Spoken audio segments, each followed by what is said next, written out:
This is what 10 years of body transformation looks like. This is 2016 when I was serving in the army living in central London. Then in 2017 when I deployed, I thought I'd better get my act together, and I was training a lot, twice a day, wasn't eating a lot of food, but I managed to get my body fat all the way down. I had food given to me, so I had to control that as well. But this is the shape I managed to get myself in 2017. In 2018 when I was home, I was just obsessed with like being lean and shredded and just kind of like keeping my body weight as low as possible, which is definitely the wrong thing to do. You can see in my face like how much weight I dropped. I was pretty low weight here. By 2019, I'd taken myself through like 8-10 week bulking and cutting cycles back and forth, up and down. No major progress in like muscle building, but I was getting used to building conditioning. Still not doing everything that I really should have been doing, but still I was happy with how I was looking. I locked in on the pandemic. I did have access to a gym for a lot of it, but I also did a lot of home workouts, roughly 50-50 split. And I did my first ever photo shoot. Again, from the last photo, you can see not really any like added muscle, but definitely added muscle from 2016, 2017, and better conditioning for sure.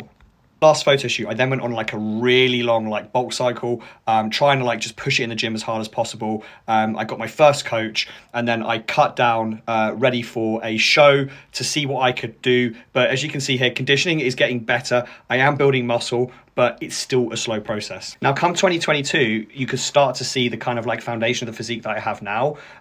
Better muscle, conditioning was getting better because I've gone through lots of different diet phases over the years, and your body gets a little bit better each time you diet down. And of course, when you build muscle in between, still relatively light here, but definitely a much better muscle structure that I was pretty happy with. I locked in for the big bulk again, trying to like break through that mental barrier of like eating more and pushing more. My training was way more serious, and importantly, my training skill was getting better. So this is me like relatively bulked up. Obviously you can tell like blood lines and all that kind of stuff, but at the same time actually finally starting to build some more meaningful muscle that's made the frame that I have today. By 2024, I didn't really feel like I'd had much progress because I hadn't like fully dieted down. I'd just been kind of like building up and then doing like little like diet cleanup phases and stuff like that. But materially, I was building muscle, and again, the conditioning was coming through and the shape was definitely there. So by 2025, I was like, enough's enough. I want to like diet down as much as possible. I did a couple of photo shoots, got to see and uncover what I did, but I still did loads and loads of building over those months. But I did take like sort of like 3 or 4 months over the year